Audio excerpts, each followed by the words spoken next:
Et c'est un système qui fonctionne aussi avec l'ambiance de l'époque. Je pense que tout le monde visualise un peu à quoi devait ressembler la Bulgarie de l'époque. Oui, c'est pas des gens qui faisaient du crossfit 3 fois par semaine pour leur loisir. C'était leur métier pour nourrir leur famille. Et les mecs, quand ils venaient à l'entraînement avec Abadjaev, ils disaient aujourd'hui il faut arracher 170 kg. Il faut arracher 170 kg. Peu importe si tu te sens bien ou pas.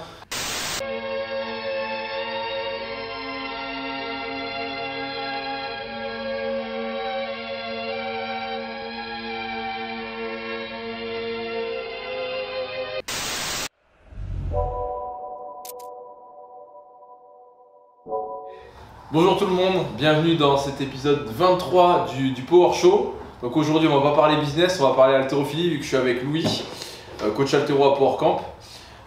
Aujourd'hui ce qu'on va voir, c'est les différents systèmes de programmation qui existent en haltérophilie. On va essayer de trouver, en tout cas de déterminer ce qui marche le mieux. On va voir comment ça peut s'appliquer au CrossFit. Et aussi on va aussi voir un petit peu comment ça marche la PPG, du coup la préparation physique générale en haltérophilie, et du coup pareil comment l'appliquer au CrossFit. Je sais pas si c'est ce que tu voulais voir. Heureusement que tu as fait l'intro, j'allais dire un numéro 22 moi. Un numéro 22, ok, non, ouais, à chaque fois je perds le compte du coup. Donc ouais, du coup on va démarrer juste, est-ce que les gens ils s'entraînent tous de la même manière en haltérophilie ou est-ce qu'il y a différentes manières de faire, de procéder? Parce qu'en fait on pourrait croire que l'haltérophilie, bon, c'est assez basique, il y a 2 mouvements, ensuite il y a 3 mouvements si on compte l'épaulé, le clean plus le jerk. Mais en soi, il y a 3 mouvements, et puis après, il y a les mouvements, on va dire, accessoires, le squat, etc., le tirage et quelques autres. Et en gros, on pourrait se dire que bon, il y a une méthode toute faite qui existe. Est-ce que c'est le cas, ou est-ce qu'il y a différentes écoles en fonction peut-être des pays ou de certains coachs? Actuellement, les trucs qui se font se ressemblent plus ou moins, mais il y a eu 2 grandes écoles, enfin 2 grands systèmes en haltéro. Système bulgare et système soviétique. Je vais dire système russe, mais à l'époque c'était l'URSS, donc système soviétique.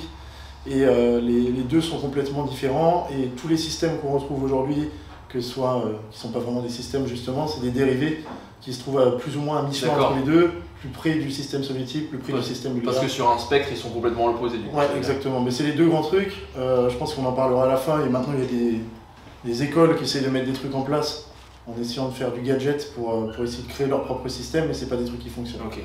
Les 2 grandes écoles, c'est soviétique et bulgare, sachant que le bulgare est très connu parce que c'était un truc spécifique à une époque et existe quasiment plus aujourd'hui. Il y a des personnes qui s'entraînent à la bulgare, mais c'est pas exactement pareil non plus que ce qui est. Et il y a aussi la méthode, on dit faire du bulgare, ça c'est un truc qui existe, c'est pour travailler la plio généralement. Oui, non, c'est pas du lourd léger, c'est pas du lourd léger, c'est les bulgares pendant une époque, années 70 à peu près, avec Abadjaev, ça avait commencé jusqu'à quasiment 2000, quand il a quitté l'équipe bulgare, ça a été leur méthodologie. Ok, pour ceux qui ne savent pas ce que c'est, le lourd léger, en fait, c'est une méthode pour développer l'explosivité, la force, sans pour autant prendre beaucoup en masse musculaire. C'est par exemple, vous allez faire du 3 squats, 3 box jump, 3 squats, 3 box jump, etc. Donc généralement c'est un mouvement de force avec une charge externe pour recruter le plus possible de et puis après il va y avoir un mouvement de pliométrie, donc pour là où on va travailler surtout sur la vitesse. Donc ça n'a rien à voir du coup avec l'école bulgare. Et donc du coup, c'est quoi la méthode bulgare? On va démarrer par ça du coup. Donc le système bulgare, c'est un système qui avait été mis en place par Abadjaev. En gros, c'est un coach bulgare. La première fois, c'est l'un des premiers qui a amené un bulgare en compétition internationale et qui a fait une médaille, je crois que c'était au championnat du monde junior. Et il proposait un système qui était complètement décalé par rapport à ce qui se faisait à l'époque. Parce que même les bulgares de l'époque s'entraînaient avec le système soviétique. D'accord, donc le plus ancien c'est le système soviétique. Ouais, le système soviétique c'était le système de base que tout le monde utilisait plus ou moins. C'était les mouvements techniques, des mouvements semi-techniques, des phases dans l'entraînement avec par exemple la phase foncière, préparation physique générale, une phase de développement de la force, en France on appelle souvent prépa spécifique, et une phase de pré-compétition où on essaye vraiment de monter en charge et en force sur les mouvements techniques. Okay. Donc lui il a mis en place son truc, il a réussi à faire un médaillé, c'était pour la première fois en Bulgarie, donc il a été placé à la tête de l'équipe bulgare en haltérophilie, et il a mis en place sa méthode, qui était un truc très particulier parce que ça changeait complètement. Et donc du coup ça consiste en quoi? Ça consiste en quoi grosso modo? Déjà à l'époque les gens s'entraînaient pas énormément, contrairement à maintenant. Même les haltérophiles pro, ils pouvaient s'entraîner 1 ou 2 fois par semaine, 3 fois par semaine, et lui il a commencé à mettre en place, je pense que parce que pendant sa carrière, parce qu'il était lui-même haltérophile, il pouvait supporter un gros volume d'entraînement, il a mis en place des entraînements beaucoup plus fréquents, et c'est à partir de là que c'est né des entraînements de 2 fois par jour, voire 3 fois par jour. Donc c'est volume en gros un peu bulgare si je résume. Il y a un gros volume d'entraînement. Enfin, au départ, c'était un gros volume d'entraînement par rapport à ce qui se faisait. Après, ce qui a changé réellement, c'était le format et l'intensité. Au lieu de faire des semi-techniques et au lieu de dire on va travailler tel type de renforcement pour renforcer l'arraché, tel type enfin, mettre en place par exemple un semi-technique pour corriger des défauts, lui il a un peu occulté l'aspect technique et il a mis en place uniquement de l'arraché, de l'épaulé jeté, vu que c'est les mouvements à faire. Et quasiment à chaque entraînement, monter en intensité sur quasiment du max. Ok, je pense que la plupart des gens qui regardent le podcast savent ce que c'est un semi-technique, mais au cas où je veux quand même... Semi-technique, c'est une portion en gros du mouvement pour corriger certains défauts. Par exemple, faire du power snatch, de l'arraché debout pour travailler sur la finition de son tirage, la hauteur de barre. Parce qu'en CrossFit, les mouvements qui sont considérés comme de l'haltérophilie ne le sont pas en fait en haltérophilie olympique, parce qu'en fait c'est arraché, épaulé jeté. Voilà, et c'est forcément flexion quoi. Ouais. Parce que au niveau où les mecs vont en fait. Bon, après, très rare que certaines personnes arrivent à gagner des compétences en debout, mais ça arrive. Et en semi-technique, c'est pour mettre l'accent sur un défaut ou venir travailler une portion du mouvement, comme disait Louis. Du coup, qu'est-ce que je veux dire? Ouais, en fait, ça me fait penser ce système-là. Il y a les Américains, ils appellent ça s'appelle le brute force 1000 reps. En gros, c'est au lieu de tourner autour du pot, j'ai l'impression que le système bulgare, c'est plutôt que de tourner autour du pot, d'éviter le travail. C'est tu veux être bon en arraché, en épaulé jeté, tu fais de l'arraché, de l'épaulé jeté et tu fais du squat, du tirage. En gros, c'est simplifier le problème. Klokov qui est russe, il a un petit peu, quand il est venu, il a un petit peu identifié le système bulgare en disant si tu veux faire du violon et devenir bon violon, tu fais du violon. Alors que le système soviétique, ce serait plus passer par du solfège, l'apprentissage du solfège, des notes et autres pour devenir plus fort. Après, c'est un système qui a été mis en place et il y a eu la possibilité de le mettre en place par Avadjaev parce qu'il a récupéré que des athlètes qui avaient déjà un niveau à peu près national en haltéro et du coup pour les pousser au meilleur niveau. Et du coup qui pouvaient déjà supporter un gros volume de travail. travail. Et qui avaient déjà une bonne technique parce qu'ils n'ont pas eu besoin de développer leur technique avec les semi-techniques ou autres, ils sont arrivés avec une bonne technique et lui il a mis en place arraché, épaulé jeté et front squat à chaque séance à fond. Il n'y a plus aucun semi-technique, il n'y a quasiment plus de squat nuque pour presque personne, il n'y a plus de tirage, c'est chaque séance arraché, épaulé jeté et front squat à intensité max. Ça veut dire que en haltérophilie, la plupart des programmations, on a beaucoup de reps entre 70 et 80%, un peu moins entre 80 et 90%, et encore moins au-dessus de 90% sur le système soviétique. Lui, il a complètement mis à part ce système de volume de travail en fonction des intensités. Si tu regardes l'échauffement d'un bulgare, ça va être une rep à chaque passage. Par exemple, il va s'échauffer en montant en arraché, il va faire une rep à 70, une rep à 100, une rep à 120, une rep à 130. Ça n'existe pas le 2 reps en bulgare, même en squat. D'accord. Il ne va pas faire 3 reps à l'échauffement à 70 kg, il va faire une rep, ensuite il va mettre une rep parce qu'il veut faire ce qui se rapproche le plus du mouvement de compétition. Et chaque séance, au-dessus de 90%, peu importe la période, c'est-à-dire que s'il est en compétition, en période de pré-compétition à 2 semaines de la compète, il va monter à 80 au max.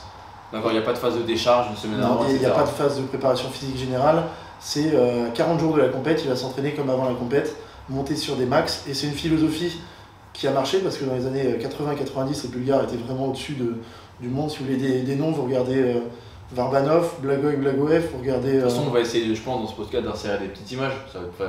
Sur les Bulgares, mais c'était le top de l'haltérophilie à cette époque-là. Et si on regarde leurs performances à l'époque par rapport aux performances actuelles... Non, je ne l'ai pas mis. Désolé, je te coupe. Sur Vera. Mais si on regarde par rapport aux performances actuelles, c'est des athlètes qui soulèvent largement plus lourd, qui sont largement meilleurs que les haltérophiles actuels. Ok. Et donc du coup, je résume un peu tout ce que vient de dire Louis. Donc le système bulgare, c'est haute intensité à chaque entraînement, 2 entraînements par jour, et c'est tous les jours squat, tirage, donc les deux... Pas de tirage. Pas de tirage. Arraché, épaulé jeté. Ok, arraché, épaulé jeté, front squat. Donc même pas back squat. Back squat, c'est même en haltéro, normalement c'est considéré comme du renforcement qui est plus général.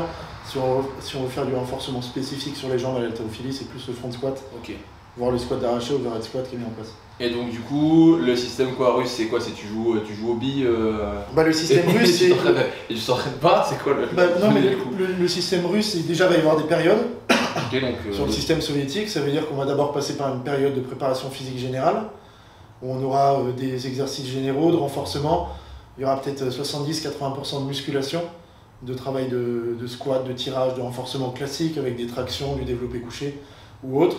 Et un petit peu de travail technique, et plus on va se rapprocher de la compétition, plus on va passer par des phases où il y aura du travail technique sur les mouvements olympiques et moins de travail de renforcement. Et quand on arrive très proche de la compétition, au niveau des exercices, ça va ressembler plus à du bulgare, où il y aura de l'arraché, de l'épaulé jeté et du squat, et il n'y aura plus de développé couché, plus de... En gros, ça ressemble à une préparation physique classique d'un n'importe quel sport. sport. Un mec qui va On faire va un du sport général au spécifique. Un mec qui fait un sport de combat, 6 mois avant son combat, il va faire de la musculation, il va essayer de gagner en force, peut-être prendre un peu de poids, et puis au fur et à mesure, il va augmenter les sparring, il va refaire du geste technique, etc. pour arriver avec... Alors que quand il arrive près du combat, c'est uniquement son sport. C'est le classique. Et bah du coup, on arrive forcément à la question, qu'est-ce qui marche le mieux? Mais à l'époque, ce qui marchait le mieux, c'était le système bulgare. Parce ils prenaient toutes les médailles, alors que c'est un petit pays par rapport à l'Union soviétique, par rapport à tous les pays qu'il y avait. Donc le bulgare marchait mieux. Après, il marchait mieux parce qu'il n'y avait pas... On va mettre des images, de toute façon vous allez en voir là, les mecs qui ressemblent à des profs de SVT, et ils font des trucs de malades mentales. Des malades mentales, mais ils étaient bien meilleurs que tout le monde, et en fait la philosophie aussi de Abadjaev, le coach, c'est que tous les mecs, quand ils arrivaient en compétition, ils avaient fait à l'entraînement les barres qui allaient être nécessaires à gagner à la compétition. Si un mec avait fait 220 à l'épaulé jeté en moins de 82,5 à l'époque à l'entraînement, et qu'il arrive en compète et que la barre pour gagner la compétition c'était 207, il arrivait confiant déjà, et il y avait de fortes chances qu'il fasse plus. Après, on le retrouve aujourd'hui avec plein de nations, des mecs qui font plus à l'entraînement qu'en compétition, et c'est surtout les nations qui sont réputées pour charger à mort. En gros, ils sont en pleine saison dopage à fond quand ils sont loin des compètes, donc ils font des énormes barres. Après, ils coupent un peu le dopage parce qu'il y a quand même des contrôles en compétition, donc ça décroît, mais ça décroît à un point où ils sont toujours dans les meilleurs mondiaux. Parce que la half-life ou la demi-vie des produits, etc., le temps que ça reste dans le sang, c'est peut-être quoi, 2-3, je dis en moyenne, hein, je connais pas tous les produits, mais c'est 2-3 mois, donc les justement, en fait, ils vont avoir des produits qui leur permettent à 3 mois des compétitions d'avoir des produits qui boostent à fond, mais qui ont une demi-vie, et plus ils rapprochent de la compète, moins ils ont des produits performants, mais qui sont pas détectables. Et donc en gros... les vampires les chopent pas. Les vampires. Du coup, les Bulgares, en gros, c'était une nation qui jouait à fond sur le dopage. Je vais pas dire qu'il y avait... C'est les nations de l'époque, mais c'est un système qui fonctionne avec le dopage. Et c'est un système qui fonctionne aussi avec l'ambiance de l'époque. Je pense que tout le monde visualise un peu à quoi devait ressembler la Bulgarie de l'époque. Oui, c'était pas des gens qui faisaient du crossfit 3 fois par semaine pour leur loisir. C'était leur métier pour nourrir leur famille.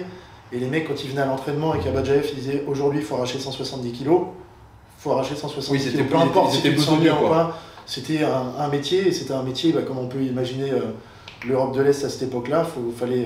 Fallait cravacher à fond, donc ça devait pas être une partie de plaisir. Ça, on l'a senti quand on avait parlé avec Lokov dans le podcast, je sais pas si tu te rappelles.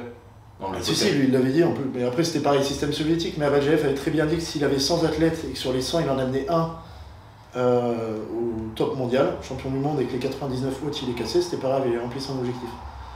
Donc c'est un système qui fonctionne qu'avec très peu de personnes. C'est pour ça qu'il y a plein de personnes qui essayent le bulgare et qui disent le bulgare ça marche pas.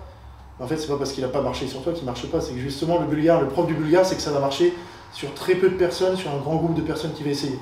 Donc si ça marche pas sur toi, c'est pas que le bulgare marche pas, c'est que toi t'es pas adapté à faire une programmation qui est aussi forte. Et si t'es pas dopé, il y a de très très très fortes chances que ça marche pas sur toi. Oui, donc en plus il faut avoir les prédispositions génétiques pour encaisser ce volume de travail, et puis en plus de ça, il faut avoir la pharmacie qui va derrière. Donc et c'est pour ça aujourd'hui qu'on en voit beaucoup moins qui utilisent cette méthode-là. Il y a encore certains pays, je pense qu'on va les citer après, qui utilisent une méthode bulgare, mais il y en a beaucoup moins parce que les contrôles sont plus omniprésents et qu'il y a moins de charges aujourd'hui. C'est pour ça aussi que les performances au niveau des charges soulevées sont inférieures aujourd'hui à ce qu'il y avait dans les années 80. Oui, c'est intéressant ce que tu as dit sur l'état d'esprit, parce qu'encore une fois, pour revenir au podcast avec Lokov, on va le mettre en lien, je vous invite à aller le regarder si vous ne l'avez pas vu, c'était hyper inspirant. Et en fait, on s'est rendu compte que pour lui, en fait, l'haltérophilie, c'était vraiment un job, et il n'était pas là pour prendre son pied, parce que nous, on a toujours l'image de l'athlète de haut niveau. J'aimerais bien être athlète de haut niveau, je ferais le sport que j'adore tous les jours. Alors que lui, en fait, il avait une vision limite, enfin pas pessimiste, mais tu sais, en gros, il disait, en fait, l'entraînement c'est cool quand tout va bien, quand il n'y a pas de blessure, que les performances sont mieux, mais ça arrive combien de jours, dans l'année, combien de temps ça arrive?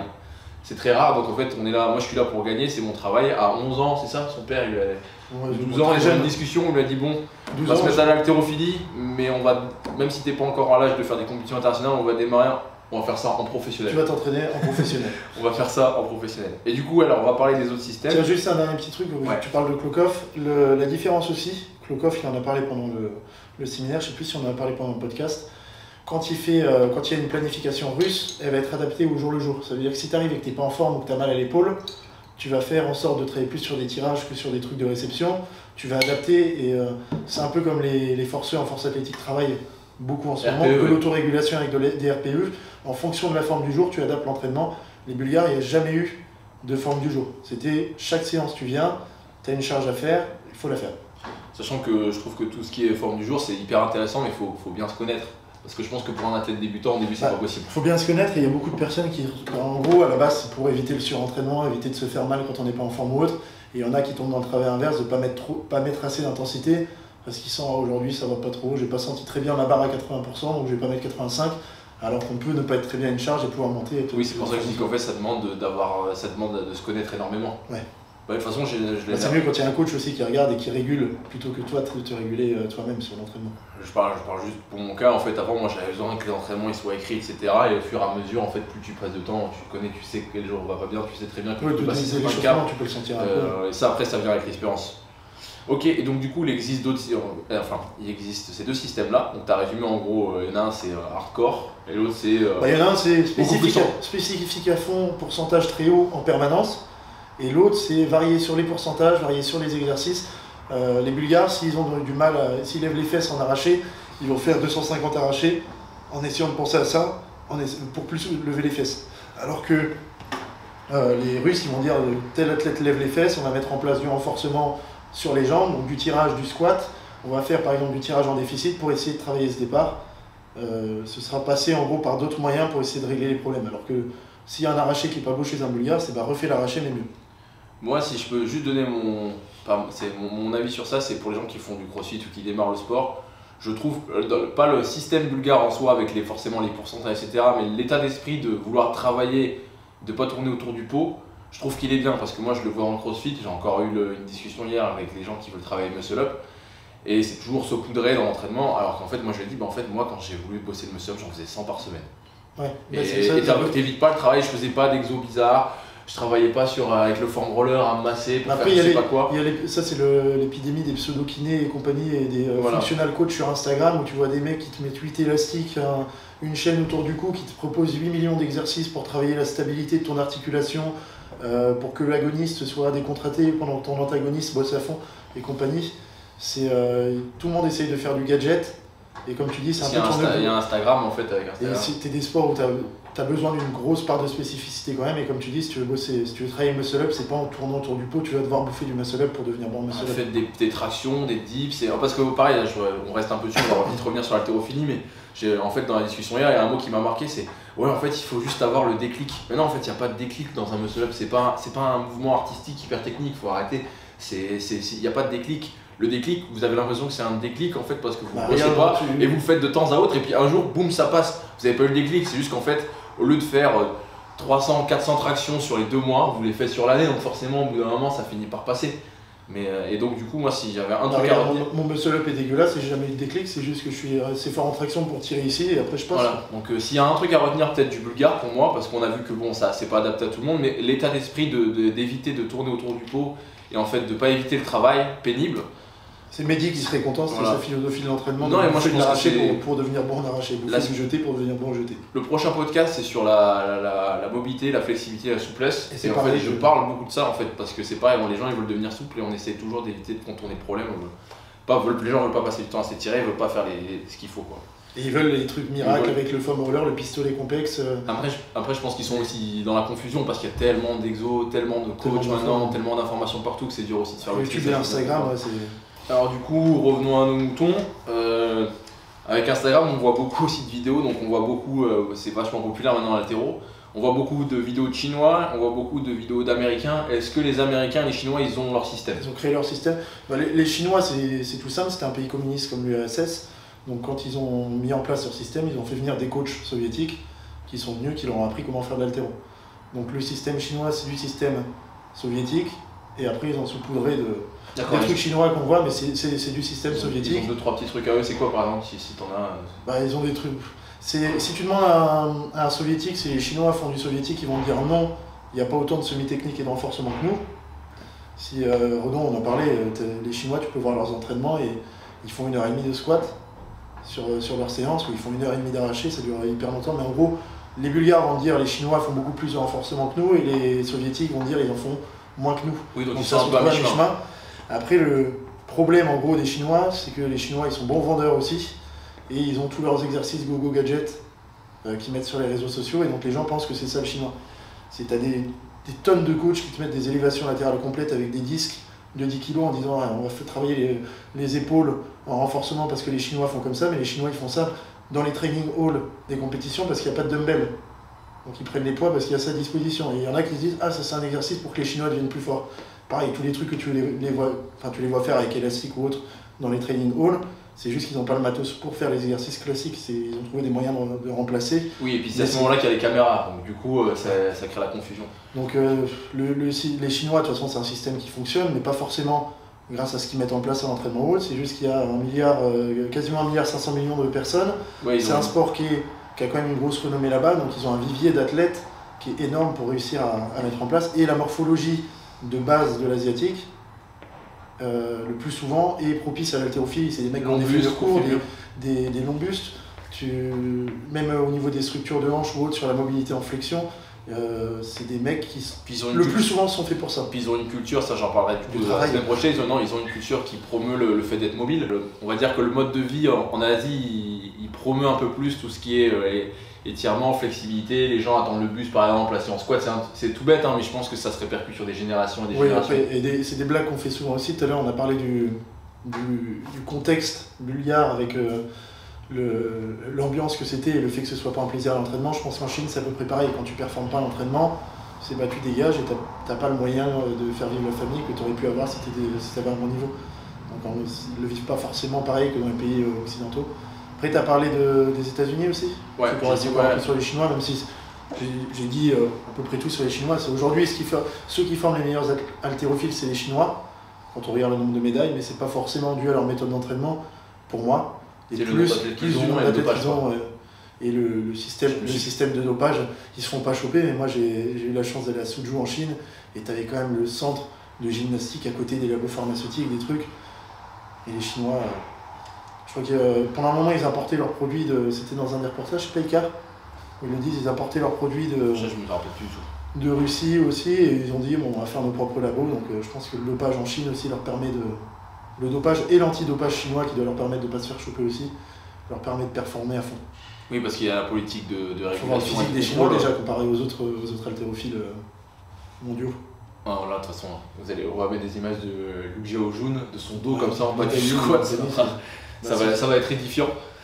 Et du coup, le système américain, alors, est-ce qu'il existe? Le système américain, c'est pareil, ils ont pioché surtout du soviétique à la base. Après, il y a... Leurs grands amis. Ouais. Mais c'est ce qui fonctionnait, donc les Américains ils étaient tellement à la bourre en haltérophilie qu'ils ont été obligés de trouver quelque chose. Après il y a pas mal de coachs américains connus qui ont fait venir justement Abadjaev, le coach bulgare, et d'autres bulgares aux États-Unis pour s'en inspirer. Tous ceux qui connaissent un peu l'haltérophilie américaine sur YouTube, si vous connaissez Juliano Training System, je crois que c'est Max Aita le head coach, lui il a été sous une méthode bulgare pendant des années. Il a fonctionné avec Abadjaev en tant que coach, il faisait du squat à 300 kg plusieurs fois par semaine, il bouffait que ça, du bulgare. Et California Strength, donc le coach qui était, enfin à l'époque c'était pas le coach, c'était juste le owner, Dave Spitz, il a fait venir Abadjaev nourri, logé en Californie pour qu'il implémente son système bulgare auprès des haltérophiles américains. Donc ils ont eu les Bulgares ont réussi une grosse influence aux États-Unis, et le principal truc qu'on retrouve de Bulgares aux États-Unis, c'est le Max Out Friday, où tous les vendredis, il y a la mise en place d'une session max, même sur des périodes qui ne sont pas forcément proches de la compète, des sessions max avec intensité où tout le monde va. C'est ce que tu as fait un peu ces derniers temps, ces dernières semaines un petit peu. Depuis un moment, à PowerCamp, c'est ce qu'on essaie de mettre en place. Je trouve ça intéressant ce truc-là, c'est juste pour créer un esprit d'émulation et générer un peu de stress, tu sais, de grosses barres, etc., de performance. Un petit esprit de compétition, un peu de stress, et puis ça fait du bien aussi d'aller à fond sur certaines séances. Faut pas que ce soit à 50% du training, on va faire des échecs, se tuer à fond. Ça, on n'a pas parlé de la notion d'échec, mais chez les Bulgares, l'échec n'est pas grave. Ils en font à chaque séance parce qu'ils montent. Chez les Russes, tu as très peu d'échecs lors d'une préparation qui mène à une compétition.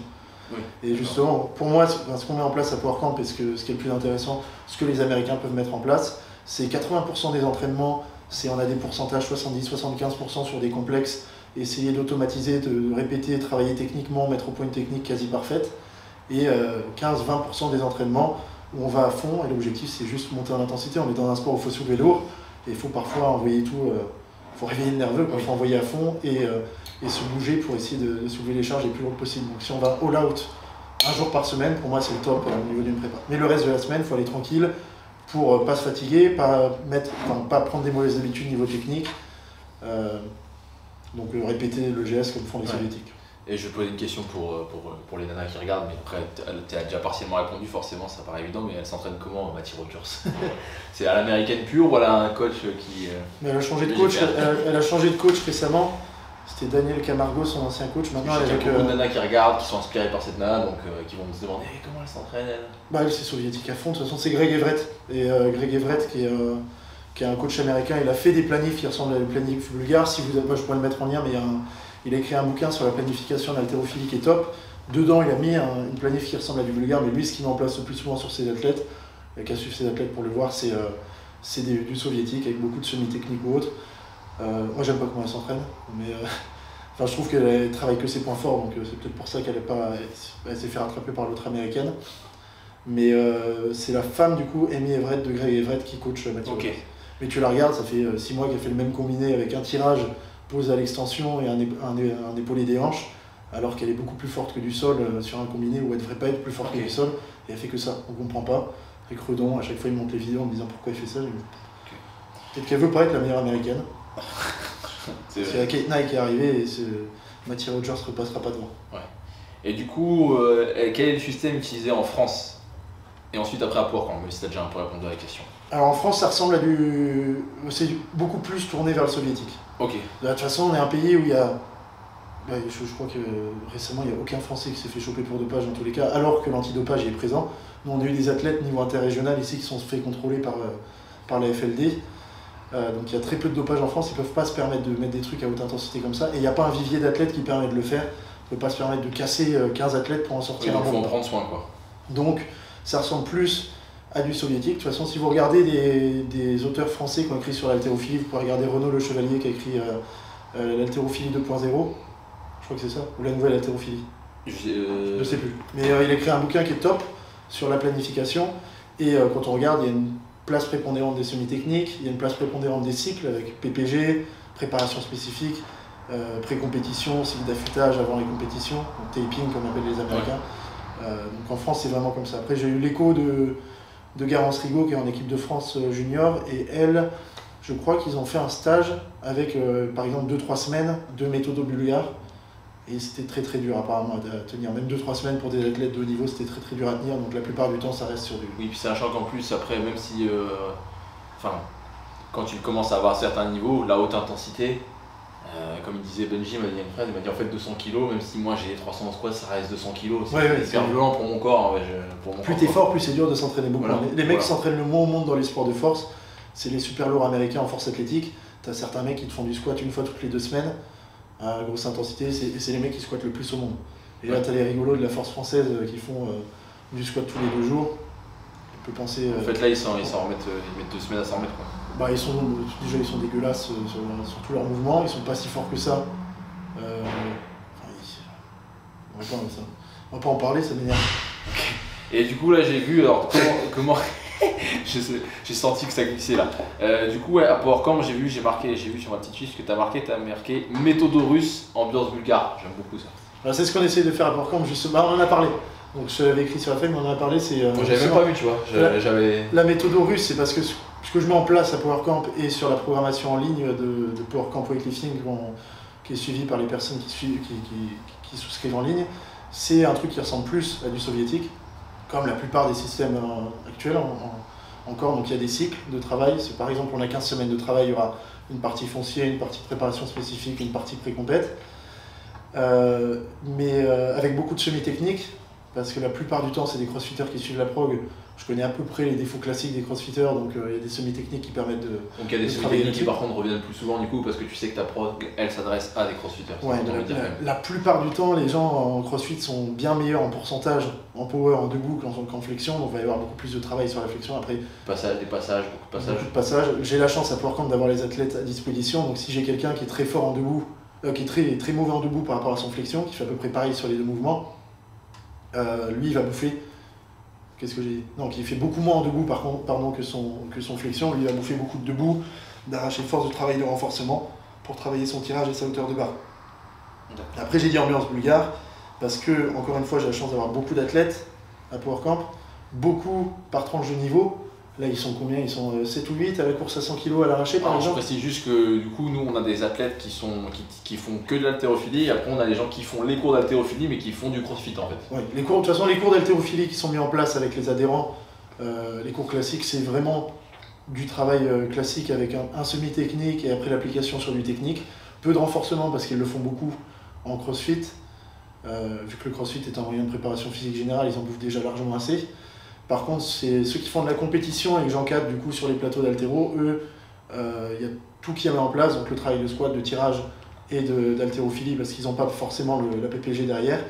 Et ceux-là, je ne sais plus trop où je voulais en venir, mais vu qu'il y en a pas mal, voilà, vu qu'il y en a pas mal qui sont sur les mêmes charges, ça permet de les mettre un petit peu en compétition. On pourra sûrement parler et on a parlé du Heavy Friday. Tous les vendredis, si j'ai 4 personnes qui sont à la course à 100 kg à l'arraché, déjà ça met en confiance de voir le pote qui arrache plus que son record, on se dit que c'est possible, et en plus ça booste un petit peu, t'as les mecs autour qui sont en train de crier, t'as tout le monde qui donne l'ambiance, et c'est vrai que tu t'as vu les séances, de toute façon il y a du monde, c'est les séances où tout le monde fait des records parce qu'il y a l'ambiance qui permet de le faire. Et puis c'est aussi de toute façon notre vision du sport, je sais qu'on nous a reproché de temps en temps d'avoir un peu une image élitiste, en fait c'est pas qu'on veut empêcher les gens qui débutent de venir, c'est qu'au contraire nous en fait on raisonne dans le sens où si moi je vois une salle et que je vois que tous les mecs arrachent 150, ça va pas me faire peur en fait, ça va être l'inverse, je vais avoir envie d'y aller plutôt que d'arriver dans une salle où le niveau est très bas. C'était le plus fort de ta salle, t'es dans la mauvaise salle. En fait, chaque fois, je vais associer les résultats, les performances des gens qui sont dedans, des meilleurs en tout cas, à la qualité du coaching, du matériel, de l'encadrement, de l'ambiance. Et c'est pour ça qu'on essaie de scinder aussi et que tu as des cours avec des personnes qui vont être plus sur de l'apprentissage ou du travail d'haltérophilie plus en mode loisir, et tu en as d'autres qui seront compétiteurs, et ces personnes-là vont pas tirer forcément ensemble sur les mêmes horaires, au même endroit dans la salle, vu qu'on a 2 salles.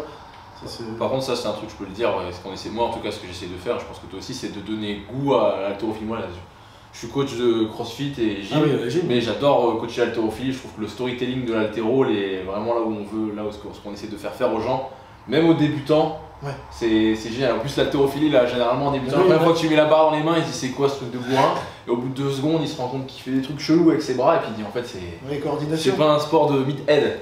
Sur tous les haltérophiles qui sont là, il y en a très peu qui sont venus en disant je veux faire de l'haltérophilie. C'est des crossfitters qui faisaient du crossfit et qui ont arrêté le crossfit pour l'haltéro. Donc. Ils en avaient marre de souffrir pendant 15 minutes sur des après je leur fous des émomes de temps en temps et ils disent j'ai pas signé pour ça. J'ai pas signé pour ça, je peux me dire. Justement, je veux plus de cardio. Ok, du coup c'était bien résumé. Ça on en a parlé, tu avais dit, est-ce qu'il y a des personnes qui avaient créé leur système?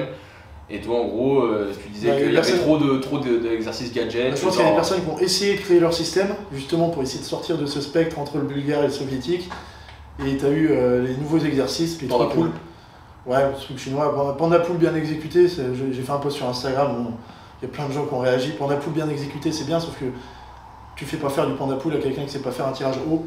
Et malheureusement, quand tu mets du panda pool dans une programmation crossfit ou haltéro avec des gens qui ont un niveau intermédiaire ou basique, on va dire, qui ont 6 mois, 1 an d'haltéro, ils sont pas capables de faire un beau tirage haut, ils doivent en bouffer et tu leur fais pas faire un panda pool où tu rajoutes une contrainte technique sur le mouvement. Le panda pool, c'est les Chinois qui font beaucoup ça? Ouais, c'est les Chinois c'est les premiers qui l'ont mis en place. En fait, le problème c'est toujours le même parce qu'en fait, les athlètes de haut niveau, on les voit toujours à un moment bien spécifique de leur préparation et de leur carrière. En fait, on voit c'est des petits flashs comme ça et on voit pas tout ce qu'il y a eu avant. Du coup, on se met à prendre l'exo, on le prend là et nous on le met à un autre endroit complètement. J'imagine que tu vois pourquoi on met pas en place forcément du panda pool sur une programmation auprès de quelqu'un d'un niveau intermédiaire. Mais c'est qu'un tirage haut, c'est déjà dur à exécuter, à finir avec une belle verticalité, un relâchement des bras, une action des coudes vers le haut. Et un panda pool, c'est une fois que tu es en extension complète et que la barre atteint son point le plus haut, aller chercher une finition où tu vas chercher vers le bas pour initier en gros l'action de tirage des bras vers le bas pour le passage et pour la chute. Sauf que la plupart des temps, quand ils vont le faire, ils n'ont pas le bon timing. Et en fait, leur faire du panda pool, c'est juste qu'ils vont pas finir leur tirage haut. Ils vont faire arriver à mi-chemin de leur tirage et ils vont déjà chuter en dessous. Et je trouve que ça demande quand même, au-delà de la coordination, pas mal d'explosivité quoi. Quand même. De l'explosivité parce que le point d'extension complète et le moment où la barre recommence à descendre, c'est une fraction de seconde. Donc il faut réussir à finir le tirage et aller chercher un passage en dessous très rapide. Après il y a plein de trucs. Les Chinois, tu les vois faire du sumo clean pull. C'est des trucs pareils en haltérophilie, il n'y a aucune autre nation qui le met en place parce que c'est pas forcément intéressant. De toute façon, après c'est ma philosophie, mais ça sert à rien de tirer une barre du sol si tu sais pas la squatter pour moi. en squat nuque. Donc faire du soulevé de terre lourd en haltérophilie, à part dégrader ton mouvement de tirage parce que tu seras mal placé, tu auras une protraction des omoplates, tu vas être fermé sur le haut du dos, et te fatiguer parce que ce sera une charge qui sera hyper lourde par rapport à ton squat, ça sert à rien. Vaut mieux se consacrer à faire des tirages extrêmement bien placés, comme les Chinois justement, avec le dos en position d'extension complète, pas de fermeture au niveau thoracique, et le faire moins lourd que son squat nuque. Et du coup, dans le cas des crossfitters, faire les deux, quoi. Faire le tirage bien spécifique et faire le deadlift parce que forcément. Et faire leur deadlift parce qu'ils en ont besoin, mais t'as pas besoin de faire de deadlift lourd en crossfit. Si c'est du deadlift à 100 kg maximum sur des WOD, peut-être 140 sur des WOD, mais les mecs qui font des WOD avec du deadlift à 140, j'ose espérer qu'ils ont la base de force qui leur permet de faire parce que par contre en crossfit il y a des ladders en clean, ça peut monter lourd sur certains comme les open. Oui, donc si les mecs font les clean, je pense qu'ils développent leur tirage suffisamment pour le deadlift. Du coup. Ouais, ou de faire des clean pulls simplement sur des tirages d'épaulés où tu es bien placé, tu reproduis les placements d'un épaulé. Faire un deadlift où tu reproduis pas du tout le placement de tirage que tu as en haltéro, ça sert à rien en haltéro. Ça sert à soulever lourd, c'est comme le barbasse en squat, ça sert à soulever plus lourd qu'un squat haltérophile, parce que tu te places dans des positions anatomiques qui sont avantageuses, où tu utilises plus de groupes musculaires, mais en haltéro, ça sert à rien parce que ça se retranscrit pas sur les deux mouvements importants qui sont l'arraché et l'épaulé jeté. De toute façon, ça c'est pareil, ça c'est... Vas-y, t'arrêtes. Pareil, sur le crossfit, ils ont essayé d'apporter leur patte à l'haltérophilie, qui marche pas forcément bien, parce qu'on voit que les meilleurs crossfitters mondiaux sont très loin des barres des meilleures femmes haltérophiles mondiales, donc c'est un système qui fonctionne pas spécialement bien en haltérophilie, mais mettre en place des exercices comme sumo high pull, c'est ça ? Sumo deadlift high pull. Sumo deadlift high pull. Ça, je le mets jamais dans la proc. C'est pas un mouvement d'haltérophilie, ça n'existe pas. Honnêtement, c'est comme ils mettent en place du clean high pull aussi, qui n'existe pas en haltérophilie. T'as pas besoin de mettre une hauteur de barre monstre en clean pull. T'as quoi ? T'as tous les formats où t'as du touch and go, où t'as direct dans un complexe, ces trucs qui n'existent pas en haltérophilie, et ça c'est le CrossFit qui a voulu, je pense, mettre en place son système en disant voilà comment on bosse l'haltérophilie, mais c'est un système qui marche pas, et c'est pour ça que tous les bons crossfitters maintenant font appel à des coachs haltéro, ont une planif haltéro qui est un système haltérophile et pas crossfit, et à côté font leur WOD, et quand tu vois les crossfitters qui ont du sumo, deadlift, high pull en compétition, c'est pas des trucs qui bossent à l'entraînement, c'est juste que c'est des charges tellement dérisoires par rapport à leur max que c'est des trucs que tu fais, c'est pas des trucs à travailler en crossfit. Ça marche. Ok, du coup maintenant on va passer à tout ce qui est périodisation, comment ça s'organise une planif, la durée des cycles, etc. Alors il va pas rentrer complètement en détail, oui, parce je pense qu'on en fera des podcasts là-dessus sur les différentes périodes. Voilà, et puis je pense que on va faire d'autres vidéos, etc. Donc le but c'est de pas tout donner d'un coup. J'en profite aussi parce que là je viens d'y penser. On a déjà fait un podcast sur l'haltéro avec Louis, là c'était sur les erreurs techniques les plus courantes en haltéro et leur rémédiation. Ouais, remédiation. Voilà. On m'a dit que c'était pas français, remédiation, mais j'ai... Voilà, donc en gros avec les solutions, donc pareil, ça on mettra en lien, je vous invite à aller le regarder si vous voulez plus d'infos sur l'haltérophilie. Donc du coup on revient, donc comment ça s'organise une planif en gros, et la durée des cycles et quel cycle. Alors justement, on en a parlé un petit peu tout à l'heure, c'est la différence entre le système soviétique et le système bulgare, où il n'y a pas de cycle en bulgare, c'est en permanence les mouvements techniques, et comme tu l'as dit tout à l'heure, en haltérophilie, l'entraînement s'organise comme dans tous les sports en fait, avec une période de préparation foncière, GPP comme ils disent en anglais, et plus tu te rapproches d'une échéance, plus tu vas aller vers le spécifique. Donc un coach de haltéro, ce qu'il va faire sur une saison, c'est qu'il va prendre son calendrier, il va regarder quelles sont les échéances, avec par exemple telle date en juin j'ai une compète, telle date en janvier, et ensuite adapter la planification. Il va dire là j'ai par exemple 18 semaines qui vont amener à cette compétition, et en fonction de l'athlète qu'il a, si c'est un athlète qui vient du CrossFit, donc qui a une super base en préparation physique générale, une super base en fitness, en gros, il va avoir peu de foncier et on va attaquer directement dans le vif du sujet. Si à l'inverse, on a quelqu'un qui sort d'un site d'haltéro, qui a très peu de fitness, dès qu'il fait un complexe avec 2 reps, il est en vrac, qui a besoin de plus de muscu, c'est le cas. Dès qu'il est en vrac, c'est-à-dire qu'il respire fort. Voilà, il est en vrac. Mais c'est souvent le cas il y a beaucoup de filles en haltérophilie, tu as des filles qui jettent 90 kg qui ne savent pas faire un dips. Donc ces filles-là, il faut les faire repasser par une phase de foncier où elles vont travailler des mouvements de renforcement, simplement pour travailler en force, gagner en masse musculaire pour certains s'ils veulent monter d'une catégorie, ou simplement éviter la blessure.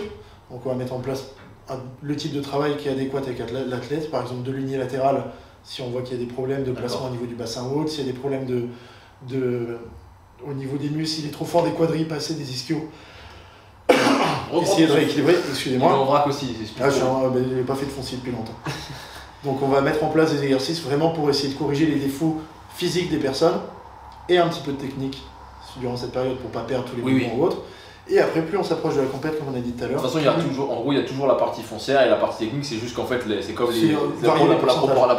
la proportion, elle diminue. Ouais, après, ça arrive très souvent dans beaucoup de planifs que les quelques semaines proches d'une compétition, il n'y a plus du tout de renforcement pour éviter la fatigue inutile. Et puis quand c'est très loin aussi, qu'il n'y ait pas du tout de mouvement des fois aussi. Ça arrive ça? Par exemple, très loin des compètes en haltéro, quand tu viens de reprendre ta saison, pendant 2 semaines, tu fais du crossfit ou. Tu fais du crossfit ou tu fais juste de la PPG, tu fais des trucs, t'as ton turf de 20 mètres et tu fais des allers-retours en farmer, des allers-retours en marchant sur les mains, des allers-retours.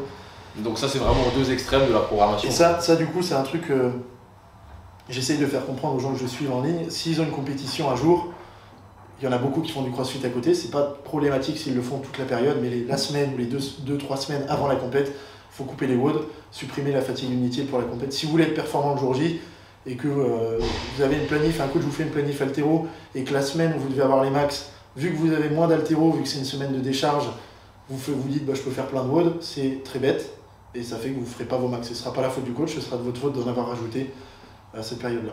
Okay. Donc les différentes périodes, le plus souvent, c'est la période foncière. Ensuite, il y a une période de développement de la force, le plus souvent. Donc on va mettre l'accent sur les squats, les tirages à fond.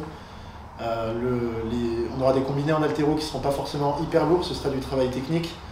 Donc c'est tout ce qu'ils appellent technique ou strength cycle en anglais. En France, c'est plus ce qui est préparation spécifique. Donc grosse partie de développement de la force. Et une fois qu'on est passé par là, donc souvent ça se finit par des max en squat, en tirage, vraiment un pic de force à la fin de ce cycle-là. On met la force un petit peu en dessous et on met l'accent sur les mouvements techniques. Et donc ça va être la phase de pré-compétition où on aura du travail sur les 2 mouvements de compétition, de la mise en place à l'entraînement doit ressembler à la compète aussi pour s'habituer au mouvement. Donc on évite de mettre le pied sur la barre quand on finit, on évite de prendre 10 minutes entre les barres, on essaye de faire un truc qui ressemblerait le plus à la compétition. Et après on termine avec une phase vraiment compétition où il va y avoir du rappel nerveux avec du squat lourd, du rappel technique avec des mouvements relativement lourds et une grosse phase de décharge. Donc ça peut être, certaines personnes c'est 2 jours, certaines personnes c'est 1 semaine, certaines 10 jours où vraiment on essaye de complètement décharger, comme dit Marin, faire du jus pour arriver en forme aujourd'hui. De toute façon on ne désapprend pas tout en 10 jours. Donc on fait du jus. Souvent c'est la phase où les gens se sentent en vrac physiquement parce que tu viens de passer par la phase la plus dure de la prépa qui est la phase où tu es à 90% en permanence en haltéro. Ils sont en vrac et en plus mentalement ils sont en vrac en disant je suis pas bien alors que j'ai compète dans 5 jours. Mais c'est justement pour ça que tu as la décharge et au fur et à mesure de la compète, normalement c'est le jour J où tu dois être en forme et pas 3 jours avant. Et comme le dit un coach, il faut avoir confiance en soi pour prendre un jour de repos. Mais c'est ça en fait, je pense que les gens après aussi en crossfit c'est l'inverse, ils veulent jamais s'arrêter parce qu'ils ont. C'est un mode de vie aussi. Ouais, alors que c'est le plus souvent, les meilleurs résultats que j'ai eu moi sur certaines prog en ligne que j'ai pu faire, c'est en faisant moins faire aux personnes. En gros, tu t'entraînes, tu fais 4 WOD par semaine, 3 entraînements haltéro, tu vas te mettre à faire 2 WOD et 2 entraînements haltéro et le mec il progresse. Alors que ça fait 2 ans qu'il stagne. Il y a un architecte qui a sorti cette phrase là, c'est less is more. Ça veut dire en gros, il faut décharger l'environnement, on n'est pas obligé d'en mettre partout pour que ce soit mieux, c'est parce qu'on rajoute plus d'ornements, etc. Et en fait, c'est un principe, je trouve, qui s'applique à beaucoup de choses. C'est-à-dire qu'au bout d'un moment, il faut savoir se retirer. Il n'y a pas d'été sans hiver, il n'y a pas de jour sans nuit. Donc, pour l'entraînement, ça marche aussi. De toute façon, même les haltérophiles de très haut niveau, ils font une grosse compète, une grosse échéance. Ils viennent de se tuer à l'entraînement pendant plusieurs mois. Et tu en as plein, tu as parlé de Matty Rogers après, elle est connue pour après les grosses compètes, prendre un mois complètement, il ne faut pas toucher une barre. Faire de la gym parce qu'elle fait de la gym, faire des accros, faire des saltos, des trucs, mais elle touche plus une barre. Ouais. Juste rien que pour le mental, pour complètement couper. Et ça puis je pense qu'aussi ça crée du coup par contraste, tu as envie de revenir en fait. Ça ravive la flamme entre guillemets, parce que je pense que là pareil quand on s'entraîne tout le temps avec le même rythme toute l'année pendant des années, c'est pour ça aussi je pense qu'il y a pas mal de gens qui arrêtent leur sport, c'est parce qu'au bout d'un moment ils sont soit lassés soit découragés parce qu'il ne crée pas le manque en fait. Regarde l'exemple ici, par exemple Alex qui a soit ses missions parce qu'il est militaire ou soit il part en vacances. Et à chaque fois quand il revient, il est en vrac pendant 1 semaine, mais ça revient, il revient plus fort que ce qu'il était au départ alors qu'il n'a pas fait grand chose pendant mais parce qu'il est, des semaines. Parce qu'il est ultra excité aussi quand il revient. Ouais, parce qu'il a hyper envie de s'entraîner, ouais, alors qu'après 2 mois de prépa, t'as moins envie si tu t'entraînes fort, t'as moins envie de t'entraîner quoi. Ouais. Et du coup, je peux poser une question qui passe sur ma fiche, mais c'est une question quand même qui est intéressante, je pense que ça va intéresser les crossfitters beaucoup. C'est du coup, qu'est-ce que tu penses de la manière des crossfitters, enfin comment les crossfitters ils programment, parce qu'eux ils ont beaucoup de choses à faire et ils ont plein de types d'efforts. Donc comment est-ce qu'un crossfitter il se dit bon bah moi j'ai une compète dans 6 mois, comment selon toi il devrait programmer? Pas en tenant compte que l'haltéro mais en prenant en compte un petit peu aussi. Il y a une compète d'haltéro ou de crossfit? Non, compète de crossfit. Bah, ça va être un peu différent parce que ce qui va lui être demandé en crossfit, ça va pas être de faire un max en arrachant en épaulé jeté. Donc le spécifique qui lui est demandé, c'est pas ça. Donc s'il veut développer sa force, il va passer par des cycles aussi et essayer de monter via les différents cycles qu'on a abordés en haltéro sur un max en clean and jerk et en snatch. Et après, avoir une autre période de prépa qui va plus son max, il faudra qu'il soit loin du coup au final. Bah, ouais, pas forcément tout près de la compétition, sinon ça voudra dire qu'il est à son pic de force, mais que du coup au niveau conditioning, endurance de force ou autre, il n'est pas forcément au top. Alors qu'il il a plus besoin d'endurance de force en crossfit que de force réellement. C'est pas un sport de force à proprement parler, tu as besoin d'être beaucoup plus endurant que fort en crossfit. Donc en gros, moi si je suis crossfitter, j'ai une compète et que admettons j'ai pas le muscle up et j'ai un mauvais clean, et ben en gros, c'est 2 mois avant les compètes, je devrais bosser que mon muscle up et mon clean. Bah pour moi, pas faire de WOD. tu fais muscle up clean à fond, et après, en plus, le cardio, c'est quand même ce qui revient le plus vite. Ouais. Même si tu n'as que 2 mois, tu dis, bah, je vais bosser 5 semaines à fond muscle up et clean, du coup, mettre un petit peu en dessous le cardio, tu le coupes pas forcément, mais tu en fais moins, et t'évites de te tuer sur des WOD cardio, les séances où tu fais des muscle up et du clean, et encore moins, tu en as parlé sur ta vidéo de gym, de faire ton cardio à fond, et après de te dire, je vais bosser mon muscle up, c'est encore pire. Et après, il te restera 3-4 semaines pour te remettre des WOD et reprendre un petit peu de ce conditionnement dont tu as besoin en compétition de crossfit. Donc imiter cette prépa-là, et je sais que les gens ne le font pas forcément parce qu'en fait les gens prennent des progs en ligne, en fait la prog, il n'y a pas d'échéance sur les progs, c'est toutes les semaines, c'est la loterie un peu. Bah, de toute façon, regardez les prépas, il y a Fraser, il n'a pas de grosse échéance en ce moment, et c'est en ce moment qu'il pique en haltérophilie, il a fait un gros record au jeté, Tiatoumi pareil au jeté récemment, là ils sont sur des planifs. Il va y avoir du développement de la force et on ne peut pas tout développer en même temps, encore une fois. Donc tu ne peux pas te dire je vais développer ma gym, ma force et mon cardio en même temps. Ça c'est possible quand tu es débutant jusqu'à un certain niveau, mais après il faut passer par des cycles. Et puis c'est aussi possible quand on est chargé. Je pense que ça aide. C'est plus facile quand on est chargé, je sais pas si c'est... Pareil, une autre question qui n'est pas notée sur ma fiche, mais je viens d'y penser. Le barbell cycling, est-ce que pour toi c'est de la préparation physique générale? Est-ce que ça peut être de la préparation physique générale? Le fait de faire barbell cycling pour moi c'est bien fait, oui, c'est bien fait. Après ça dépend du barbell cycling avec 20 reps. C'est pas de la prépa physique générale pour l'haltéro, enfin c'est pas de la prépa physique qui te permettra d'être bien en haltéro. D'accord, c'est pas dans ce sens-là. Pour l'haltéro, non, c'est pas utile de faire du cycling. Il y a des outils qui sont bons en crossfit, après du cycling. Prendre une barre à 60 kg et faire Isabelle, c'est pas une prépa haltérophilie, c'est faire un WOD. C'est un event en fait. C'est un event, c'est une compétition en fait. Une petite compète en soi, c'est un truc, mais c'est pas ce qui va te faire progresser l'haltéro, pas du tout même. Ça peut même dégrader ton haltérophilie d'avoir du travail comme ça. De toute façon, à force de répéter un geste, il finit forcément par se dégrader, surtout quand on cherche à en faire le plus possible. Même Redon, il se met à mal tirer sur ses WOD en haltéro, alors qu'au début, quand on avait fait un podcast avec lui, on a dit Redon, il arrive à bien tirer un WOD. Même lui, après quelques mois et années de crossfit, il a dégradé son mouvement, mais il l'a fait exprès pour être plus à l'aise sur de l'enchaînement comme il y a en crossfit. Ok. Et du coup, ça me permet d'arriver sur la dernière question. Du coup, la place du crossfit, est-ce qu'il peut apporter pour l'haltérophilie? Parce que je pense qu'il y a beaucoup d'haltéro, il y a beaucoup de gens aussi, ça arrive souvent, on le voit dans notre salle, les gens en fait ils aiment un peu tout, ils adorent l'haltéro mais ils n'ont pas envie de lâcher complètement le crossfit, ils aimeraient bien pouvoir en faire de temps en temps. Donc qu'est-ce que tu peux dire? Justement, c'est pour ça que j'ai un peu, pour l'instant j'ai plus depuis le début du podcast un peu tapé sur le crossfit parce que sur la fin je dis tout ce qui est bien via le crossfit, tout ce qui est permis. Parce que moi-même j'en ai fait l'année dernière en prépa physique générale. Et en crossfit ce qui est bien c'est comme tu dis déjà couper de l'haltéro pur, faire un peu plus de gym, faire du cardio, développer d'autres qualités physiques. On sait maintenant par exemple que si tu développes ton cardio, ça va aider à une certaine mesure aussi au développement de la force. Donc loin des compétitions, tu vas faire du travail cardio, tu vas améliorer ton fitness. Ça va te permettre d'encaisser l'entraînement. Ouais, ça va te permettre de redescendre dans ta catégorie de poids ou de monter d'une catégorie de poids en fonction de comment tu t'entraînes, en mettant en place du travail soit de volume, soit du travail cardio un peu plus intensif avec un déficit calorique. Et après, juste parce qu'il y a beaucoup de renforcement, ensuite ça fait des athlètes qui sont quand même complets, plus que des haltérophiles. Et quand tu as du crossfit, donc toutes les bonnes planifs de crossfit, tu vas avoir du renforcement musculaire associé. Et la mise en place de ce renforcement musculaire, ça va permettre d'éviter les blessures, de renforcer certaines portions du mouvement, donc c'est utile. Après, il y a d'autres trucs avec le crossfit qui ne sont pas permis en haltéro. Tous les athlètes qui sont très forts et qui manquent un peu de technique, ils peuvent bénéficier de certains entraînements de crossfit parce que le travail sous fatigue, ça va provoquer des choses. Quand je dis travail sous fatigue, c'est par exemple un EMOM avec 2-3 reps par minute, c'est pas 30 reps, c'est pas du travail à 40%, mais ça va permettre, si tu casses tes jambes en faisant 3 reps par minute et que tu commences à fatiguer, tu vas être obligé de reposer un peu plus sur ta chute, par exemple, et sur ta vitesse, parce que tu n'auras plus autant de hauteur sur la barre. Donc ça peut être du travail qui est intéressant. Après, le crossfit n'a pas inventé les EMOM, ça existait avant aussi en haltérophilie, mais il y en a beaucoup en crossfit et ça peut permettre de... Ça permet de se relâcher, bah, c'est ça permet du relâchement. Comme en gym, quoi. Il y a plein qui démarrent le wall, leur muscle up, ils n'arrivent pas à relâcher une grippe, ils sont trop crispés, et puis au fur et à mesure avec la fatigue, ils n'ont pas le choix, donc ils relâchent et leur mouvement s'améliore. Et ça permet aussi un déblocage mental, parce que si tu as beaucoup de reps et que tu commences à envoyer, tu automatises un certain geste, tu n'as plus le temps de réfléchir quand tu as 3 reps par minute, et au bout d'un moment, bah, tu n'as plus peur de la charge qui arrive. Si tu fais à 58 kg, tu fais 3 reps et que tu n'as jamais passé 60, et que la minute d'après tu dois prendre 60, tu sens pas qu'il y a 2 kg en plus. Tu répètes, l'objectif c'est plus. Enfin, tu es plus concentré sur le poids qu'il y a sur la barre, c'est juste envoyer. Ça, c'est la technique de Louis en coaching, c'est de cacher des petits poids sous les barres. Le plus souvent, c'est les filles qui ont du mal psychologiquement. Tu leur dis qu'il y a 50, elles veulent plus faire la barre, par contre, si tu leur dis pas, elles le font facile. Donc, il y a du blocage mental. En gym, pareil. En fait, j'ai eu la discussion avec Camille que tu coaches, Camille Fabre. J'avais la discussion hier, je dis en fait, les garçons, il faut les freiner et les filles, il faut les pousser. C'est pas du tout pareil, les garçons, c'est moi qui son bras il est comme ça, il dit bon allez, mets-moi 5 kilos en plus. Et là tu fais non, calme-toi vieux, alors que les filles c'est l'inverse, elles sont faciles mais un doute quoi, c'est marrant. Voilà, donc c'est le crossfit. Je viens de faire une grosse généralité, mais il y a bien sûr. J'ai aussi l'inverse, j'ai des filles qui grosses bourrines.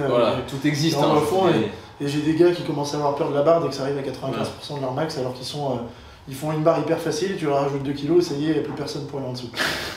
Donc le crossfit peut être un super outil en hors-saison, surtout en hors-saison. Si votre sport c'est l'haltérophilie, bien sûr. Si votre sport c'est l'haltérophilie. Si votre sport c'est le crossfit, bien sûr, si vous faites que des barres lourdes tout le temps, c'est pareil, ça va en fait. Oui, parce qu'on parle très souvent de l'haltérophilie pour aider le crossfit, ce qui est vrai, et tout le monde est d'accord avec ça maintenant, mais le crossfit peut aussi aider l'haltérophilie, et c'est pour ça qu'on a quand même pas mal de crossfitters qui ont un bon niveau en haltérophilie, pas forcément à un niveau international, mais si votre volonté c'est pas d'arracher 160 kg à 80 de poids de corps, mais juste arracher 100, il y a plein d'outils du crossfit qui vous permettront d'arriver à ce niveau-là. Et puis pareil, on parle souvent que l'haltérophilie peut aider le crossfit, mais elle peut aussi ne pas l'aider dans le sens où si elle est mal utilisée, c'est toujours pareil, en fait c'est des outils, les deux c'est des outils, c'est des... bien sûr, si tu fais que de l'haltéro et qu'après tu vas une compétition de crossfit et que t'as un gros lard d'haltéro, ça pique. Ça marche. Est-ce que tu as d'autres choses à dire du coup? Non, pas vraiment. Après, comme tu as dit, on va peut-être faire d'autres podcasts par la suite où parler un peu plus précisément de tout ce qui est série, pourcentage, répétition, exercice, comment les organiser dans une séance, dans une semaine, dans un cycle et dans une prépa complète. Donc là, vu qu'on voulait parler surtout des systèmes. Ouais, mais c'est bon. Et du coup, le prochain podcast, ce sera sur tout ce qui est mobilité, souplesse, flexibilité. Donc je vais essayer de détruire certains mythes. D'essayer de vous montrer comment on peut développer cette qualité physique parce que c'est très mystifié la souplesse. C'est pas facile pour tout le monde, mais c'est aussi parce que c'est un travail qui est justement, on en parlait tout à l'heure, c'est le genre de travail, même moi le premier, en fait on tourne autour du pot, on va pas attaquer les exos qui font mal. En fait, un entraînement de flexibilité, de souplesse, ça doit être aussi dur qu'un entraînement de prendre la force. Donc c'est ça qu'on abordera dans le prochain podcast, j'en dis pas plus pour l'instant. Je vous remercie d'avoir suivi le podcast jusqu'au bout. Je vous invite à liker la vidéo, vous abonner à la chaîne, commenter, etc. On essaye de répondre. C'est pas moi qui réponds, c'est Louis d'ailleurs. Moi j'écris mal, donc du coup je laisse plus répondre. Voilà, pareil, encore une fois, si vous avez des suggestions, des idées de vidéos, c'est pas parce qu'on ne le fait pas tout de suite ce que vous nous mettez qu'on le fera pas plus tard. Vous pouvez les mettre sur les commentaires YouTube ou tous ceux qui ont nos Instagram perso. Et puis on va essayer de refaire un guest bientôt, je sais pas qui ce sera. On avait voulu faire Marc Vouillot, mais malheureusement il a refusé. Un pont de la porte. Il n'a plus rien à voir avec ce merdier de la force. Voilà. C'est pas mes mots, c'est les siens. Voilà. Donc du coup, on va. Il a dit qu'il y a trop d'hormones de croissance chez les jeunes. Ça marche. Du coup, à bientôt et puis on se retrouve dans le prochain podcast. Salut! Salut à tous.